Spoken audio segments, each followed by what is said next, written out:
Et j'en parlerai pour les différents thés. Parce que les légendes, des fois, il y a quand même une grosse part de vérité. Hein. Ah oui? Mhm. Ok. Enfin, selon... Eh bien, très bien. C'est bien. On va en parler tout à l'heure. Et donc là, on arrive 1600. Ok, il y a le thé vert qui arrive. Le thé noir qui arrive. Et là, il y a tout qui s'accélère. C'est-à-dire que vous allez avoir très rapidement, dans les 2 siècles qui vont arriver, vous allez avoir le thé blanc et le oolong qui vont arriver. D'accord? Ok? Là, on est dynastie Ming. On est dans les Ming, exactement.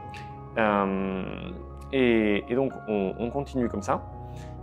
Le thé, et là, je vais élargir un petit peu, arrive dans 2 endroits dans le monde.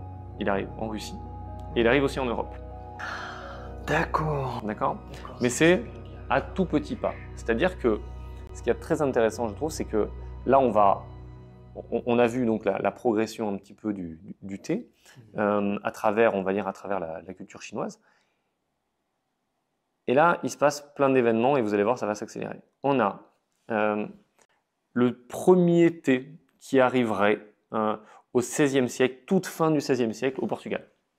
Okay, c'est pas les Anglais, c'est les Portugais. Sauf que le thé serait arrivé après aussi aux Pays-Bas, à Amsterdam, qui était encore un port, maintenant c'est plus vraiment un port, c'est Rotterdam.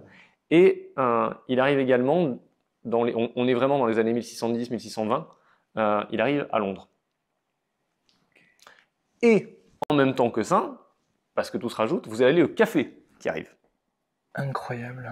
Et là, moi ce que j'adore, la question que je m'étais posée, c'est pourquoi, on va dire dans les pays d'Europe du Sud, on va plutôt avoir tendance à boire du thé, et j'allais dire d'Europe du Nord, non, c'est pas d'Europe du Nord, Angleterre et Irlande, on va boire du thé. Plus de thé, ouais.